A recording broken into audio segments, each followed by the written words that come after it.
જય માતાજી, જય શ્રી કૃષ્ણ મિત્રો। આજે આપણે જસદણની છોકરી સાથે બનેલી ઘટના કહીશ, તો મિત્રો છેલ્લે સુધી બન્યા રહેજો અને ચેનલને સબસ્ક્રાઈબ કરવાનું ભૂલતા નહીં। તો ચાલો શરૂ કરીએ આજની ઘટના। કંડક્ટરે ઘંટડી મારીને મુસાફરોને શાંત કર્યા। ચાલો જસદણ આવી ગયું। જસદણના નામ સાંભળતા જ રુચિ સીટ પરથી ઝડપથી ઊભી થઈ ગઈ અને બસના દરવાજા તરફ દોટ મૂકી। દરવાજે પહોંચતા રુચિ પડતા પડતા રહી ગઈ। રુચિની ઝડપ જોઈને બસમાં બેઠેલી 2-3 મહિલાઓ એકસાથે બોલી, "પણ ખરી બહેન, ધીરે ધીરે સાંભળીને ઉતરો ને, હમણાં પડી ગયા હોત।" મહિલાઓની ટકોર ન સાંભળી કરીને રુચિ ઝડપથી નીચે ઉતરી ગઈ। પાસે રહેલો એક થેલો નીચે મૂકીને રુચિ બીજા મુસાફરોને ઉતરતા જોઈ રહી। બસમાંથી ઉતરેલા મુસાફરોમાં 2 મોટી ઉંમરની મહિલાઓ અને 4 યુવાનો હતા। યુવાનો તો રુચિ તરફ એક નજર નાખીને જસદણ ગામ તરફ ચાલવા લાગ્યા, પણ ઊભા રહેલા 2 મહિલાઓમાંથી એકને રુચિએ પૂછ્યું, "માસી, જસદણ ગામ અહીંથી કેટલું દૂર છે?" તે મહિલાએ જવાબ આપ્યો, "ગામ તો ઘણું, અડધો 1 કિલોમીટર દૂર છે। તમારે કોના ઘરે જવાનું છે?" રુચિએ નીચે જોઈને કહ્યું, "રાકેશભાઈના ઘરે જવું છે." રુચિનો જવાબ સાંભળીને મહિલા હસીને બોલી, "રાકેશભાઈ તો અમારા ગામમાં 4-5 જેટલા હશે। તમારે ક્યાં રાકેશભાઈના ઘરે જવાનું છે?" રુચિએ કહ્યું, "જેમના દીકરાનું નામ સંજય છે, એ રાકેશભાઈના ઘરે." રુચિના જવાબથી તે મહિલાઓના મોઢા પર આશ્ચર્ય ભાવ હતો। તેમણે ઝડપથી રુચિ પાસે આવીને કહ્યું, "રાકેશભાઈ, તમને શું થાય છે?" થોડા સંકોચ સાથે રુચિ બોલી, "રાકેશભાઈ મારા સસરા છે। હું એમના દીકરા સંજયની ધર્મપત્ની છું." તે મહિલા, જેમનું નામ જમનાબેન હતું, આશ્ચર્ય ભાવે રુચિને જોઈ રહ્યા। આમ પણ રુચિ એકદમ રૂપાળી અને દેખાવડી તો હતી ને, એમાં એની બોલવાની ઠપથી જમનાબેન તેનાથી પ્રભાવિત થઈ ગયા। તેમણે પોતાની પાસેની થેલીમાંથી ફોન કાઢીને ઝડપથી ફોન પર કહ્યું, "ચેતન, તું બાઇક લઈને મને તેડવા આવતો હોય તો પાછો વળી જા અને જઈને કાલ લઈને આવ। અહીં એક બીજી વહુ પણ બસમાંથી ઉતરી છે અને તે એકલી છે." પછી જમનાબેન રુચિના માથા પર હાથ મૂકીને બોલ્યા, "સુખી રહો વહુ બેટા, તમે તો ખૂબ સુખી પરિવારના દેખાવ છો." વહુ બેટા રુચિ રાજકોટથી રવાના થઈ ત્યારથી તેમને પણ મક્કમ કરી લીધું હતું। એણે બધા જ આવેગોને હૃદયના ઊંડાણમાં દાટી દીધા હતા। રુચિ બસમાં બેઠી હતી ત્યારથી જ એના મનમાં ગામડાના લોકજીવન વિશેનો વિચાર સતત ફર્યા કરતા હતા। એટલે તો એણે બસમાંથી ઉતરતા જ માથા પર સાડી ઓઢી લીધી હતી। જમનાબેન સાથે વાતચીત કરતી વખતે સાડી માથા પરથી 2-3 વાર સરકી ગઈ હતી, પણ એ ઝડપથી ઓઢી લેતી હતી।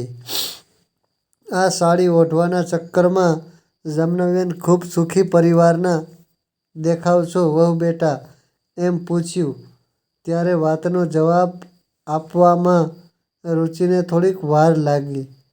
જોકે એણે હકારમાં માથું હલાવીને હા જરૂર કહી। 10-15 મિનિટમાં ગાડી આવીને ઊભી રહી। જમનાબેન રુચિને કહ્યું, "અમારી સાથે ગાડીમાં ચાલો વહુ બેટા, અમે તમને રાકેશભાઈના ઘરે ઉતારી દઈશું." એટલે જમનાબેન સાથે રુચિ પણ પોતાનો ઠેલો લઈને ગાડીમાં બેસી ગઈ। ગાડી થોડી આગળ વધ્યા પછી જમનાબેને કહ્યું, ચેતન ગાડીને સંજયના પિતા રાકેશભાઈના ઘરે લઈ જશે. થોડી વારમાં રાકેશભાઈનું ઘર આવી ગયું. એ સાથે જમનાબેને રુચિને કહ્યું, "વહુ બેટા, હું ના કહું ને ત્યાં સુધી ગાડીમાંથી ઉતરતા નહીં." એમ કહીને જમનાબેન ગાડીમાંથી નીચે ઉતરીને બૂમ પાડી, "એલી સાધના, વહુ ઘરે છો? તમે જો ઘરે હો તો બહાર પધારો. જુઓ તો તમારા ઘરે કોણ મહેમાન આવ્યું છે." રુચિ આતુરતાથી આ બધું સાંભળી રહી હતી. સાથે એ પોતાના સસરાનું ઘર પણ નિહાળી રહી હતી. પ્રમાણમાં ઠીક કહી શકાય એવું પતરાના છાપરાવાળું ઘર. આગળ એકદમ છેયો ખુલ્લો ચોક. ચોકની બાજુમાં 3 ગાય અને 2 ભેંસ બાંધેલા હતા. પતરાના છાપરાવાળું ઢાળિયું રુચિએ વધુ નિરીક્ષણ કરી લીધું. જમનાબેનનો અવાજ સાંભળીને 2-3 મિનિટના વિલંબ પછી કહેલા હાથ સાડીના છેડાથી લૂછતા એક આધેડ વયની મહિલા બહાર આવ્યા. એમણે જમનાબેનને અવાજ તો પારખી જ લીધો હતો એટલે જોયા વગર જ એ બોલ્યા, "થોડાક કામમાં હતી જમના કાકી. બોલો, કોણ મહેમાન આવ્યું છે?" બોલતા બોલતા સાધનાબેનની નજર ગાડી પર પડી અને બહાર ઊભેલા જમનાબેનને પણ એમણે જોયા. તે ઝડપથી જમનાબેન પાસે આવીને એમના પગે નમીને બોલ્યા, "કોણ આવ્યું છે કાકી?" "તારા દીકરા સંજયની વહુ આવી છે." સાધનાએ અને એ પણ એકલી જ. સંજયને નોકરીના કામમાંથી સમય નહીં મળતો હોય એટલે બિચારી વહુને એકલી જ મોકલી દીધી લાગે છે. પૈસા બચાવવા માટે પહેલાં તો એણે કોઈને ખબર ના પડે તેમ છાનામાના એકલાએ પ્રેમ લગ્ન કરી લીધા અને હવે વહુને પણ એકલી મોકલી દીધી. સાધના વહુ હવે તો પરણી વહુ ઘરે આવી ગઈ છે એટલે જમણવાર લીધા વગર નહીં મૂકીએ." "ઓ જમનાબેન," ખુશમિજાજ અવાજે બોલ્યા. જમનાબેનને શું પ્રતિભાવ આપવો એની સાધનાબેનને કંઈ સમજણ ન પડી. તેઓ મનોમન વિચારવા લાગ્યા. સંજયની વહુ એ પણ આ ઘટના આંગણે છતાંય ચતુર્બુદ્ધિના સાધનાબેન તરત નિર્ણય કરીને બોલ્યા, "મારી વહુ કાકી, એમ વહુને તરત નહીં દેખાડું. સાધના વહુ, જા પહેલાં ઘરમાં જઈને ચોખા, કંકાવટી અને ગોળ તૈયાર કર. હું 2-3 દીકરીઓને બોલાવી લઉં." એમ કહીને જમનાબેને આડોશ-પાડોશની દીકરીઓને આવવા દીધો. થોડીવાર રહીને જમનાબેન રુચિને ગાડીમાંથી ઉતારી અને લાજ કઢાવીને ઊભી રાખી. એ સાથે એમણે ચેતનને કહ્યું, "જા બેટા, ગાડીમાંથી વહુની બેગ કાઢીને સાધના કાકીના ઘરમાં મૂકી આવ." સાધનાબેને સરસ કુતૂહલ થયું. એમને હજી પણ સમજમાં નહોતું આવી રહ્યું કે આ બધું શું છે. જોકે તેઓ આદરણીય જમના કાકીનો બોલ ઉથાપી શકે તેમ ન હતા. "કંઈ વાંધો નહીં, બાંયધી મુઠ્ઠી લાખની." એમ વિચારીને સાધનાબેન ઘરમાંથી સામગ્રી સાથે બહાર આવ્યા. 5 મિનિટમાં તો બહાર લગ્ન ગીતો ચાલુ થઈ ગયા. એ સાથે જ યુવાનો અને બાળબાળકો સાથે મહિલાઓનો જમાવડો થઈ ગયો. સાધનાબેને નવી વહુને પોખીને એના દુખણા લીધા અને એના મોઢામાં ગોળનો ટુકડો મૂક્યો એટલે રુચિએ પણ સાસુના ચરણસ્પર્શ કર્યા. જમનાબેન તો બધા સાંભળે એમ બોલ્યા, "અલે સાધના વહુ, તું તો ખૂબ ભાગ્યશાળી છે. તારા દીકરાએ તો રૂપના આંબા જેવી વહુ પસંદ કરી છે. સાધનાબેન જમના કાકી અને ઊભેલા સૌને સારું લગાડવા હસતું મોઢું રાખીને ગોળ વેચ્યું. બરાબર આ જ સમયે સાધનાબેનના પતિ રાકેશભાઈ અને દીકરી કાજલ ખેતરથી ઘરે આવી પહોંચ્યા. આંગણામાં લોકોનો જમાવડો જોઈને બાપ દીકરી બંને આશ્ચર્ય થયું. કાજલે તો દોડી આવીને સાધનાબેનને પૂછ્યું, આ બધા કેમ ભેગા થયા છે? મમ્મી, આ શાના ગીત ગવાઈ રહ્યા છે? સાધનાબેને જવાબ આપે તે પહેલાં તો ત્યાં ઊભેલા 2-3 છોકરીઓ જ બોલી ઉઠી, સંજયભાઈના પત્ની આવ્યા છે.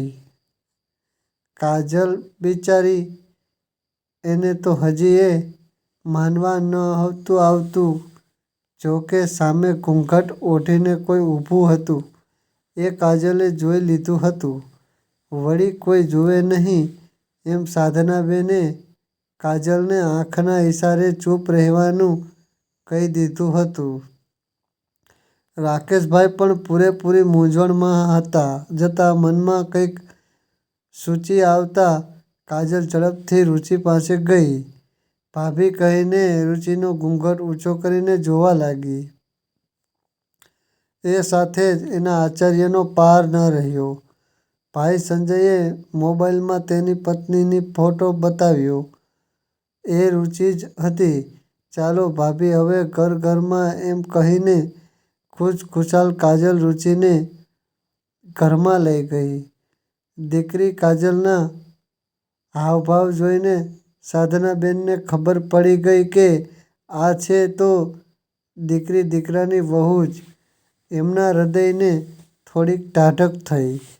એ સાથે જ મૂંઝાઈને ઊભેલા રાકેશભાઈ તરફ ઈશારો કરીને સાધનાબેને એમના હૈયા ધારણા આપી. સાધનાબેને જમના કાકીનો આભાર માન્યો. સાધનાબેન અને કાજલે સૌને ચા પાણી કરાવ્યા. ચા પાણી કર્યા પછી ધીરે ધીરે બધા વિખેરાઈ ગયા. બધાના ગયા પછી સાધનાબેન ઘરમાં ગયા. રાકેશભાઈ પણ ઓસરીમાં આવીને ખાટલા પર બેઠા. સાધનાબેન એમને પાણી ભરીને આપ્યું. રુચિની નજર પતિને પાણી આપવા જઈ રહેલા સાધનાબેન ઉપર પડી.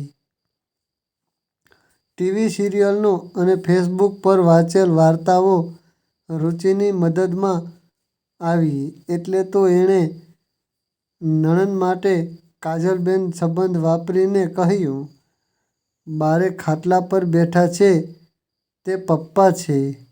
કાજલે હકારમાં ડોક હલાવી. તરત જ રુચિ ઊભી થઈને બહાર આવી અને રાકેશભાઈના પગે પડી. રાકેશભાઈએ દીકરાની વહુને સુખી રહો વહુ બેટા એવો આશીર્વાદ આપ્યો. પરંતુ હજી મનમાં ને મનમાં અચરજ તો અકબંધ જ હતું. એ જ પરિસ્થિતિ સાધનાબેન અને કાજલની પણ હતી. શરૂઆત કોણ કરે અને કેવી રીતે કરે એ બધાના મનમાં મૂંઝવણ હતી. આખરે સાધનાબેન રુચિ પાસે આવીને બેઠા અને તેના ઘોંઘટ હટાવીને ફરીથી એના માથા ઉપર હાથ મૂકીને બોલ્યા, સંજય કેમ ના આવ્યો? રુચિ બેટા, આટલો ઝડપી પ્રશ્ન પૂછાશે એ રુચિને ખબર નહોતી. એની મૂંઝવણ વધી ગઈ. ધીમે ધીમે રુચિની આંખો ભીની થવા લાગી. એ સાથે જ સાધનાબેન પણ વ્યાકુળ થઈ ગયા. હજી એમને કંઈ સમજાતું ન હતું. કંઈ હજી ચૂકતું તો નથી બની ગયું. એમના મનમાં ધ્રાસકો પડ્યો. એટલે જ એમણે રુચિના ખંભે હાથ મૂકીને કહ્યું, જે કંઈ પણ વાત હોય તે જલ્દી કહી દે. રુચિ બેટા, તું બિલકુલ મૂંઝાઈશ નહીં. મન મક્કમ કરીને રુચિએ શરૂઆતમાં વાત કરી, મમ્મી, સંજયને તો મને 6 મહિના પહેલાં જ છોડી દીધી છે. હું તમને બધી વાત કરું છું અને સંજય વિશે કંઈ આડા અવરું ધારી ના લેતા. 6 મહિનાથી મેં તેમને જોયા નથી, પણ મારું મન કહે છે કે તેઓ ગમે ત્યાં રહેતા હોય પણ સુરક્ષિત જ હશે. દર 15 દિવસના શનિ રવિ મારો દીકરો સાંજે ઘરે આવે જ છે, એટલે એની તું પણ ચિંતા ના કર. રુચિ બેટા, પરંતુ હકીકત શું છે એ બધું મને જણાવ. સાધનાબેનને ઉત્સુકતા સાથે કહ્યું એટલે રુચિએ કહેવાની શરૂઆત કરી. મમ્મી, મારા પપ્પાનો પરિવાર ગર્ભશ્રીમંત છે એ તો તમને બધાને ખબર જ છે. મારી વાત કરું તો હું મારા પપ્પાની અતિશય લાટકોટમાં ઉછળેલી સંતાન છું. પાણી માંગો તો દૂધ હાજર થાય એટલો સુખી પરિવાર છે મારો. એવી સુખ સાહેબીમાં ઉછરેલી હું નવા જમાનાની સ્વજંદી છોકરી છું અને સંજય સાથે ભણતા હતા. MBAના અભ્યાસ દરમિયાન હું મારું દિલ સંજયને કઈ રીતે દઈ બેઠી એ મને ખબર પણ ના પડી. મોડે મને ખબર પડી કે એમનો મનોહર ચહેરો અને વાઘજટાએ મને આંધળી કરી દીધી હતી. સંજય અભ્યાસમાં તો ખૂબ આગળ હતા, એની સાથે સાથે એમની અન્ય ઇત્તર પ્રવૃત્તિઓએ મને મોહી લીધી હતી. મેં એમને ક્યારેક પૂછ્યું નહીં કે તમારા મા બાપ શું કરે છે અને તમારી પાસે કેટલી સંપત્તિ છે. છેવટે મેં એક દિવસ સંજયને મારા મમ્મી પપ્પા સમક્ષ હાજર કર્યા. મારા પપ્પાએ તમારી આર્થિક પરિસ્થિતિ સંજય પાસેથી જાણતા જ અમારા સંબંધ ઉપર પૂર્ણ વિરામ મૂકી દીધું. પણ હું સંજય વગર રહી શકું તેમ ન હતી, એટલે અમે બંને કોર્ટ મેરેજ કરી લીધા. મારા પપ્પાને આ વાતની ખબર પડતાં જ એમણે મને ફોન કરીને ઘરે મિત્રો, ચેનલને સબસ્ક્રાઈબ કરી દેજો. ઘરે આવી જવા કહ્યું. એમણે એમને માફ કરી દીધા. જોકે મારા પપ્પાએ સંજય આગળ શરત મૂકી છે કે સંજયકુમાર, મારી દીકરીએ આજ સુધી ગામડું જોયું જ નથી. તમારા પથરાવાળા મકાનમાં મારી દીકરી રહી ના શકે. ગાય ભેંસોથી તો એને ભરપૂર ડર લાગે છે, એટલે વિનંતી કરીને તમને હું કહું છું કે હમણાં રુચિને તમે તમારે ઘરે ના લઈ જાઓ તો સારું. સાચું કહું તો ગામડાની તો મને પણ એલર્જી હતી. મમ્મી, ગાયો ભેંસો અને આજુબાજુની ગંદકી જ મને ઘર ખર કરી ગઈ હતી, એટલે અહીં આવવાનું મને પણ ત્રાસદાયક લાગતું હતું અને એમાંય મારા પપ્પાનું પ્રોત્સાહન એમાં ભળી ગયું. સંજય તો મને મારા પપ્પાની વાત સ્વીકારી લીધી, કદાચ એમ માનીને કે ઘીના ઠામમાં ઘી પડી જશે. સંજયે ભાડેથી ફ્લેટ રાખ્યો અને અમે એમાં રહેવા લાગ્યા. સંજયનો પગાર તો ઊંચો હતો, પણ મારા મોજ શોખના પ્રમાણમાં એ ઓછો જ હતો. એવો મને અહેસાસ થયો. મારા મમ્મી પપ્પાની ચડામણીની તો મને ખબર જ ના રહી. તેઓ મારા કાનમાં મીઠું ઝેર ભરતા જ ગયા અને એ મજનુબનું વર્તન હું કરતી રહી. સંજય ઓવરટાઈમ કરીને પણ મારા શોખ પૂરા કરતા ગયા. મારા મમ્મી પપ્પાને તો બીજું બહાનું મળી ગયું. જમાઈ ઓવરટાઈમ કરે છે તો પછી તારી સાથે પ્રવાસ, પર્યટન અને પાર્ટીઓ ક્યારે કરશે? મીઠા ઝેરને હું પીતી રહી અને સંજય પ્રત્યે નફરત ઘોળાતી રહી. હું મમ્મી પપ્પાને છળ કપટ રૂપી સોનેરી જાળમાં ફસાઈને સંજયથી આખરે મુક્ત થઈ ગઈ. સંજય મને ઘણી સમજાવી પણ હું ના માની. તેના જ માની મારા પપ્પાએ પહેલાથી જ મારા માટે એક છોકરો પસંદ કરી રાખ્યો હતો. એ ગર્ભથી શ્રીમંત પરિવારનો એકનો એક દીકરો હતો. એની અવરજવર મારા ઘરે ચાલુ થઈ ગઈ. એનો ભૂતકાળનો કાળો કલંકિત ઇતિહાસ મને કોલેજ દરમિયાન જાણવા મળેલો હતો અને એણે એની પ્રથમ પત્નીને છૂટાછેડા પણ આપી દીધા હતા. મેં મારા મમ્મી પપ્પાને આ સંબંધ બાબતે ચોખ્ખી ના પાડી દીધી, પણ પૈસાને પરમેશ્વર માનતા મારા મા બાપને એ છોકરો જ મારા માટે યોગ્ય લાગતો. એ નાલાયક છોકરો એક દિવસ મારા ઘરે આવ્યો અને મને ભરમાવવાની કોશિશ કરવા લાગ્યો. મને તો તેના તરફ પૂરેપૂરી નફરત હતી, એટલે મેં તેને કોઈ ભાવ ના આપ્યો. અંતિમ હથિયારનો ઉપયોગ કરતા તે બોલ્યો, "રુચિ, તારા પપ્પાએ જ મને ગમે તેમ ભોગે તને વશ કરવાનું કહ્યું છે." એનો ખરાબ ઈરાદો હું પામી ગઈ. મેં મમ્મી અને પપ્પાના નામની બૂમો પાડી, પણ એ લોકો તો બહાર ક્યાંય ચાલ્યા ગયા હતા. મને માનવામાં નહોતું આવતું કે મા-બાપ દીકરી પાસે પૈસાદાર કુટુંબ મેળવવા આટલી નીચી પેરીએ જઈ શકે. એ દિવસે એ નરાધમે મારી આબરૂ લેવાની કોશિશ કરી.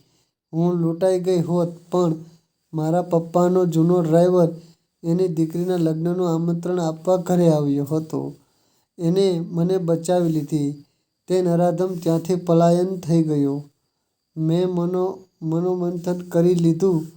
મારો આત્મા પોકારી ઉઠ્યો કે આખી દુનિયામાં શોધીશ તોય સંજય જેવું પાત્ર તને નહીં જ મળે.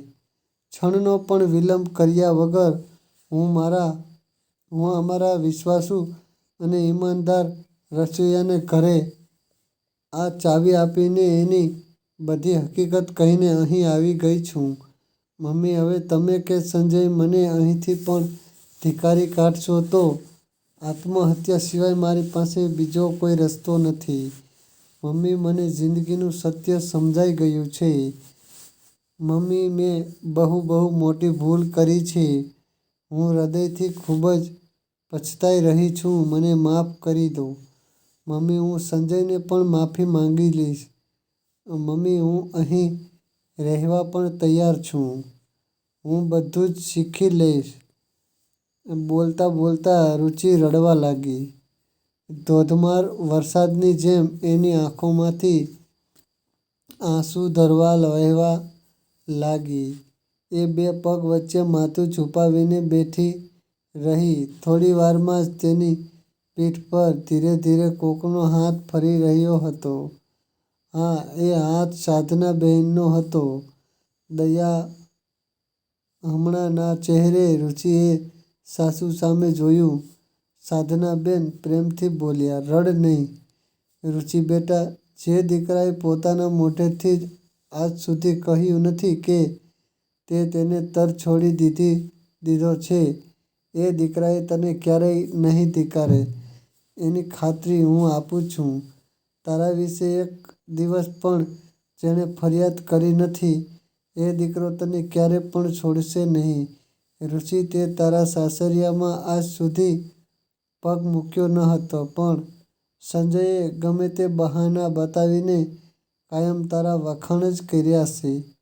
રુચિ બેટા." રુચિએ સાધનાબેનના ખોળામાં માથું નાખી દીધું. સાધનાબેન ઘણી વાર સુધી એના માથા પર હાથ ફેરવીને તેને પપાડતા રહ્યા. કાજલ સાસુ વહુનું લાગણીસભર દ્રશ્ય જોઈ રહી છેવટે બોલી, "મમ્મી, 6 વાગવા આવ્યા છે. શિયાળો છે એટલે પેટમાં બિલાડા બોલે છે, તો હું હવે 4 રોટલા ટીપી નાખું." રુચિ સફાળી બેઠી થઈ. "આંખ ખોલી છું ને?" એ બોલી. "ના કાજલબેન, તમારે રોટલા નથી ટીપવા. મને રોટલા તો નથી આવડતા, પણ મારા હાથે બનાવેલી રોટલી જ આજે તમને બધાને જમાડીશ. કાજલ તો ભાભીને જોતી જ રહી ગઈ અને સાધનાબેન ઊભા થઈ રાકેશભાઈ પાસે જઈને મનમન હસી રહ્યા હતા. રુચિ રોટલી બનાવી રહી હતી અને કાજલ તેને શેકી રહી હતી. ત્યાં જ આંગણે એક કાર આવીને ઊભી રહી. સંજય કુમાર, રાકેશભાઈનું મકાન આ જ છે ને? ગાડીમાંથી ઉતરતા વ્યક્તિનો અવાજ સંભળાયો. રુચિને એના પપ્પાનો અવાજ ઓળખાતા વાર ના લાગી. એનું મોઢું લાલચોળ થઈ ગયું. રાકેશભાઈએ આવેલા પુરુષ અને સ્ત્રીને આવકાર આપીને અંદર બોલાવ્યા. બંનેને બેસાડીને પાણી આપ્યું. પછી રાકેશભાઈ બોલ્યા, માફ કરજો પણ તમને ઓળખ્યા નહીં. કોઈ દિવસ અમે જોયા હોય તો ઓળખો ને? તમારું નામ રાકેશભાઈ હોય તો તમે અમારા વેવાઈ છો. અમે રુચિના માતા પિતા છીએ, રુચિના પપ્પાએ ઢીલા ચહેરે કહ્યું. રાકેશભાઈ ઉઠીને મહેમાનોને આગતા સગતા કરે તેના પહેલાં તો રસોડામાંથી અવાજ આવ્યો, મારે કોઈ મા બાપ નથી. શઠ નરોત્તમદાસ અને હશે તો હું એમને મૃત્યુ પામેલ સમજું છું. જે મા બાપ એમની સગી દીકરીને વિવશ કરવા માટે કોઈ નરાધમને પ્રોત્સાહિત કરતા હોય એ ક્યારેય પણ દીકરીના મા બાપ ના હોઈ શકે. રોતી રોતી તે રચેલા તરકટનો તાળો મળી ગયો. રુચિના પપ્પા શેઠ નરોત્તમદાસને ગલતફહેમી અને રુચિ માટે મૃત્યુ તરીકે એમણે પસંદ કરેલ ઋણનીતિની યોજના ઘડી. કોક દ્વારા ફોન કરાવ્યો હતો કે રુચિને કહ્યા વગર તમે બંને પતિ પત્ની બહાર બગીચામાં માળીની ઓરડીમાં આવી જાઓ. રોને તમને રુચિ વિશે કંઈક કહેવા માગે છે. નરોત્તમદાસ અને તેમના પત્નીની ઓરડી ગયા. ત્યાં 7-8 બુકાનીધારી વ્યક્તિઓએ નરોત્તમદાસ અને તેમના પત્નીના હાથ પગ બાંધી દીધા. 2 કલાક બાદ છૂટકારો થયો હતો. છૂટા થતાં જ બંને જણ ઘરે આવ્યા હતા. ત્યાં રસોઈએ ત્યાં બનેલી ઘટના કહી સંભળાવી હતી. બેટા, ઘરે આવેલ મહેમાન સાથે આવું વર્તન ના કરાય. પહેલાં તમે તમારા માતા પિતા શું કામે આવ્યા છે અને તમને શું કહેવા માગે છે એ તો સાંભળો. રુચિ વહુ રાકેશભાઈના કડકડતા હૈયે બોલ્યા, એને બોલવા દો વેવાઈ, એની બળતરા સાચી છે. સંજય કુમારથી તેને દૂર કરવા માટે અમે ઘણા ખેલ ખેલ્યા એ સાચું છે. વેવાણ પણ એની આબરૂ લૂંટાવવા માટે અમે તૈયાર થયા છીએ. એ પહેલાં હલકટ રોહિણી તે રચેલું એક કાવતરું હતું. અમારી દીકરી અમને આ બાબતે ખુલાસો કરવાનો એક મોકો આપશે તો અમે એના ઋણી રહીશું. નરોત્તમભાઈએ વિનંતીના ભાવ સાથે કહ્યું. નરોત્તમભાઈને આજે જે સાંભળીને રાકેશભાઈએ કહ્યું, બેટા રુચિ વહુ, તમારો સસરો તમને વિનંતી કરે છે કે તમારા મા બાપનો ખુલાસો એકવાર સાંભળી લો. લોટવાળા હાથે જ આવેલી રુચિ આડી ફરીને ઊભી રહી. નરોત્તમદાસે બધી હકીકત કહી સંભળાવી અને પછી કહ્યું, દીકરી રુચિ બની શકે તો અમારી ભૂલને માફ કરી દેશે. હવે અમે જઈએ છીએ. અમે તને અમારી સાથે લઈ જવા માટે નહીં પણ આશીર્વાદ આપવા આવ્યા હતા. તારી આ જિંદગીમાં હવે અમે કોઈ ચંચુપાત નહીં કરીએ. 2 ઘડી આ અભસભામાં બાપના ઘરે આવવાનું મન થાય તો દરવાજા કાયમ માટે ખુલ્લા છે. તું તારા સસરામાં હંમેશા સુખી રહે અને તારો પરિવાર હંમેશા હર્યો ભર્યો રહે તે માટે હવેથી ભગવાનને પ્રાર્થના જરૂર કરીશ. મિત્રો, ચેનલને સબસ્ક્રાઈબ કરવાનું ભૂલતા નહીં. આટલું કહીને નરોત્તમ દાસે જ્યાં ચાલવાનું કર્યું ત્યાં જ આંસુથી ખરડાયેલો અવાજ આવ્યો, દીકરીના હાથની રોટલી જમતા નહીં જાઓ પપ્પા? આજે તમારી દીકરીએ પોતાના ઘરે પહેલીવાર રોટલી બનાવી છે. એ બનાવેલી રોટલી પહેલીવાર તો જમીને જાઓ. મમ્મી રુચિના હાથે બનેલી રોટલી પહેલીવાર જમ્યા એના માતા પિતા. પછી રાત્રે આડોશ પાડોશમાંથી 25 પુરુષો અને સ્ત્રીઓ મળવા આવ્યા. ગ્રામ્ય જીવનની વાતો પણ પહેલીવાર સાંભળી રહ્યા હતા. વેવાઈ અને વેવાણ સવારે 8 વાગ્યે નીકળતા પહેલાં નરોત્તમભાઈને મોઢેથી અનાયાસે શબ્દ સરી પડ્યા, ભૂલચૂક માફ કરજો રાકેશભાઈ, પણ આજે પહેલીવાર મેં ગામડાને મન ભરીને માણ્યું છે. આજે હું ગામડાને સાચી રીતે સમજ્યો છું. મહિને 2 મહિને લટાર મારવા જરૂર આવીશ હું, એમ કહીને રુચિના માતા પિતાએ વિદાય લીધી. આજે શનિવાર છે અને હજી સુધી રુચિ વિશે સંજયને ફોન પર કોઈ જાણ કરવામાં આવી ન હતી. કાજલ ખેતરેથી આજે 5 વાગ્યે જ ઘરે આવી ગઈ. સાધનાબેન ભેંસ દોઈ રહ્યા હતા અને પાસે બેસીને રુચિ શીખવાનો પ્રયત્ન કરી રહી હતી. અરે વાહ ભાભી, શું વાત છે! હવે ભેંસ દોવાનું શીખવાનું છોડીને વૈયાણી બની જાવ. હમણાં ભાઈ આવીને ઊભો રહેશે પછી મારો ખેલ જોજો કે આજે હું શું કરું છું. અતિશય હરકતભર્યા હૈયે બોલીને કાજલ રુચિભાભીને ખુશ કરવા પ્રયત્ન કરી રહી હતી. રુચિ કાજલ પાસે આવીને બોલી, કાજલબેન, મને ડર લાગી રહ્યો છે. તમારા ભાઈ મને સ્વીકારી તો લેશે? અરે ભાભી, બધી ચિંતા મૂકી દો. અમે ત્રણેય રાજી છીએ તો પછી ભાઈની શું વિસાદ છે? એમ કહીને કાજલ હસતી હસી રુચિને ભેરી પડી. સાંજે 8 વાગ્યે સંજય ઘરે આવી ગયો.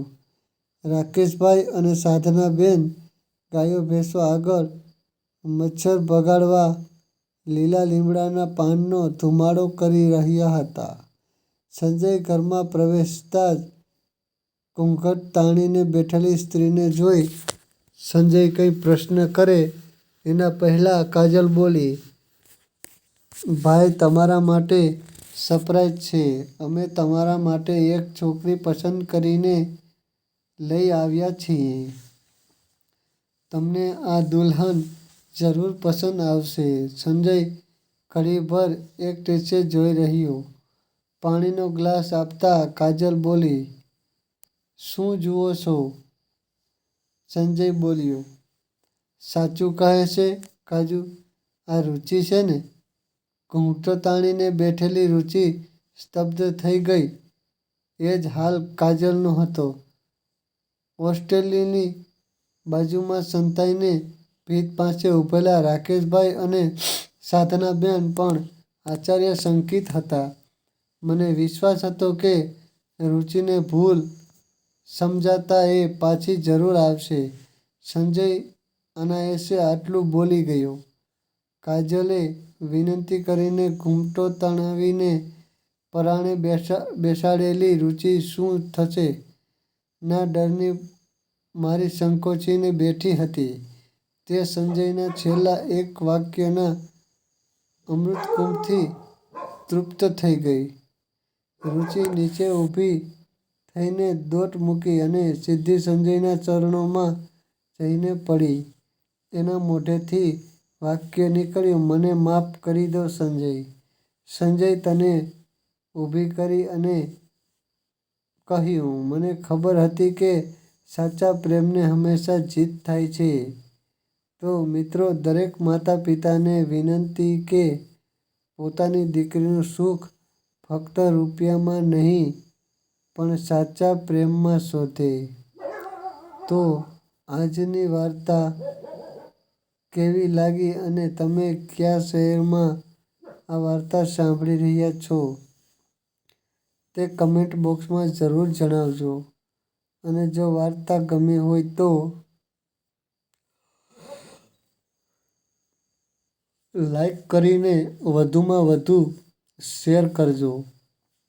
અને આવી જ અવનવી વાર્તા સાંભળવા માટે ચેનલને સબસ્ક્રાઈબ તો તમારે જરૂરથી કરવી જ પડશે. હર હર મહાદેવ. ધન્યવાદ વાર્તા પૂરી સાંભળવા બદલ.